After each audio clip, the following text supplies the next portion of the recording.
to cut 2 finger widths off your block of clay. So I'm just going to measure 2 finger widths, and I'm just going to slice through. I say 2 finger widths because I found this is about as much as you need. So I'm going to start with my smallest pot. So I'm just going to slice off a little bit. Now, I haven't taken the time to go through the golden rules yet. We're going to get to it, but I just feel like we've had so much paperwork, like we just need to get on to making art. Who else feels the same way? Yeah, awesome. Okay. Anytime you cut clay off of your block, if you leave it out, it's going to dry out. So you need to put it in plastic. Anytime you work with clay, even if you cut it straight off your bag, you want to wedge it. Wedging clay lines up the particles, and it ensures that it's an even consistency. Because typically you'll find the clay on the outside of your block is a little drier than the clay on the inside. So to wedge clay, you use the palms of your hands, and you're just going to push down and forward. And you're going to create this little alien baby. Every time you create its little snout or mouth, you roll that back in on itself. Now, if you can't wedge like this, if you find this too hard, you can also do what I call poor man's wedge. And this really is poor, technique. But if that's all you can do, it's all you can do. Step number 2, tap or roll the clay into a ball. Be careful not to spend too long doing this, as your clay will dry out. Now you're going to find that there are all these creases in my clay. If I don't smooth these out before I start, they'll turn into cracks in my pot. So, number 3, smooth out clay. Write that down.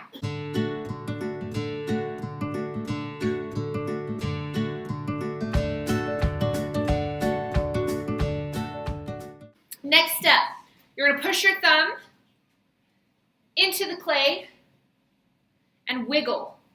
Yes, I said wiggle. So you don't want to push it all the way through, but you've got to open that opening up a little bit. So you wiggle it open. Number 5, use your thumb and index finger, or your thumb and middle finger. I prefer my thumb and middle finger because then I can push up against the palm of my hand. And I just start pinching this open. Do you see that? I'm literally pinching it to make the walls thinner. Now, do you see how some of these cracks have happened? It's because I didn't smooth that enough. Shame on me.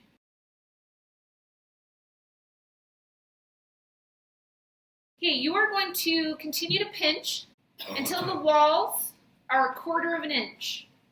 So number 6, pinch walls until they're about 1/4 of an inch. Number 7, be sure to also pinch the base so that's not too thick. And then once you've got everything the thickness that you want, I want you to tap the base on the table. It'll just make it a little bit flatter. You don't add a foot on all of them, they still won't wobble too much. Now I'm going kind of quick. You're going to have time to make this absolutely perfect, right? I like, once I've kind of opened it up to the thickness that I want, using the palm of my left hand, support the outside with your hand, and smooth the inside with your thumb. Write that down. That's number 8. Now, I've noticed that some students will pick up this bad habit where they want to smooth stuff out so they add more water to it. That's a really bad practice, because what happens is you add a layer of slip to the top of your clay. The inside becomes very dry in comparison, and they dry at different rates. So it's counterintuitive, but rather than smoothing with water, like I'll see students get water on their finger and they'll start smoothing. And it just creates like a mess. It's counterintuitive, but wait for your project to get leather hard, to dry out a little bit. See how flimsy this plastic one is? If I added more water, it would continue to be that way. But I've let this dry. I'm adding the same pressure and it's not moving so much. Now that it's leather hard, I can apply some pretty good pressure and I can smooth all of this out without breaking its shape or damaging it. All these little cracks I can smooth out.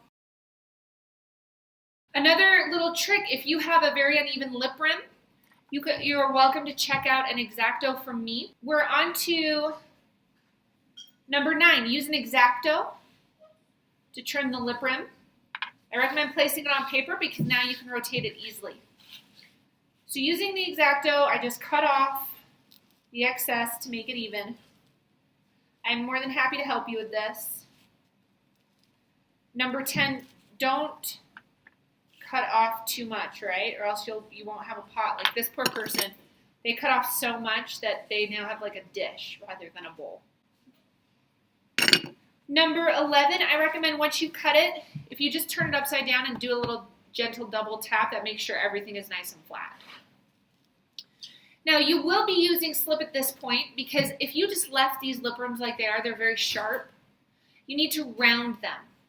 So everybody make a gun with your hand. Make a gun.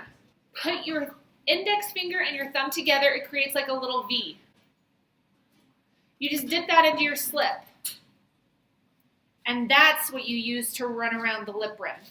Having it as a little V forces the clay up and rounds that clay into a nice, smooth, rounded lip rim. That in comparison to how sharp it is over here.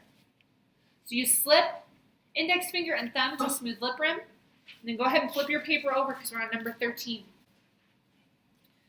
You have to be careful though. You don't want to add too much water or else you're going to get your project to become very plastic again.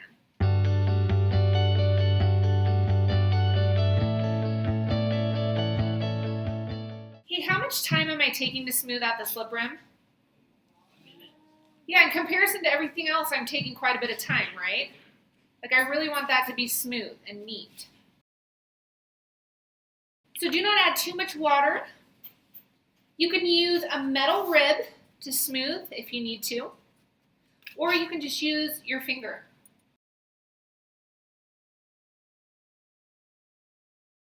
Now, I'm at the stage where I'm ready to add a foot. Number 13, do not add too much water. Use metal rib to smooth once leather hard. Number 14, let pot get leather hard before trying to smooth. Seriously, leave it alone. I've mentioned to you twice now on your notes to leave it to get leather hard. Some of you still won't. All right. 15, to smooth, use metal rib or finger. 16, make a foot. The simplest way is to shape clay into a coil, then roll. So if you just tear off some clay from that piece that you cut off earlier, you're going to squeeze it into a snake-like shape to begin with. So 16, to make a coil, shape clay into a coil, then roll. And I found it's easiest to kind of spread my fingers.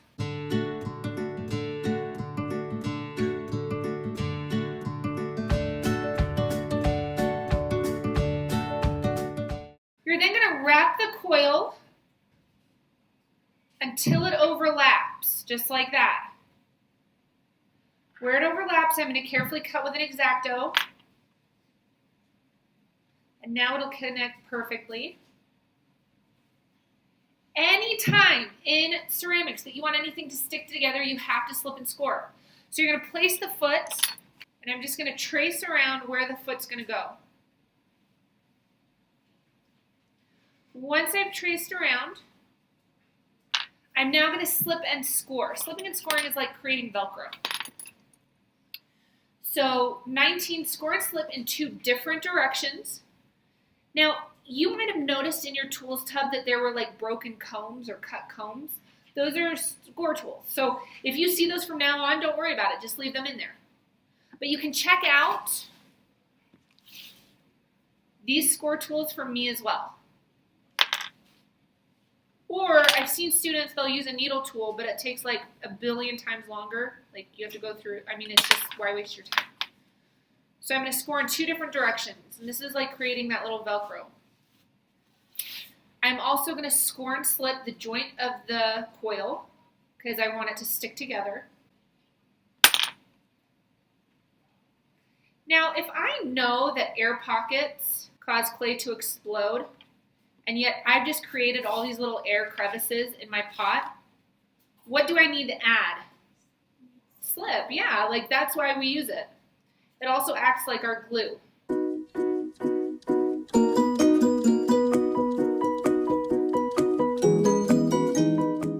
Now here's a thought for you. How could I get this leather hard if I need to speed it up? What could I do? Yeah, blow on it with a hairdryer. We've got 2 hair dryers back there. Or you could just leave it out while you work on your other 2 pots. Okay? So now I've added my foot. Let's jump to 20. Score foot and pot. Add slip.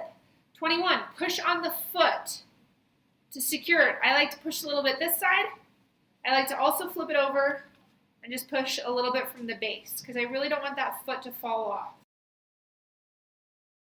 I'm almost done, except I still have all these score marks that are exposed.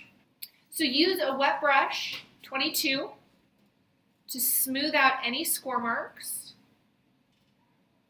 Just so you know, our paintbrushes for slipping and scoring are by the sink. Where are the paintbrushes for scoring and slipping? Beautiful. Okay.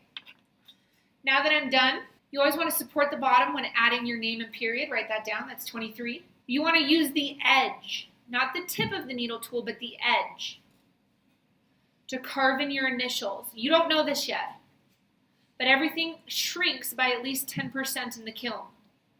So if I use the very tip of the needle tool and do a tiny little period 4, what's going to happen to that line? Yeah, it's going to shrink away. So that's why I have to use the edge of the needle tool. I'm going to put my name and my period. If you are going to make tall legs, would you want a flimsy foot or would you want one that's going to hold its weight, a leather hard one? Leather hard. So if you want tall legs, make your coil, let it sit out. This is too soft, this will just collapse. Let it sit out, and then you're just going to cut off the length of your feet, all exactly the same. I recommend rounding the legs, and then it's really just a case of slipping and scoring them on.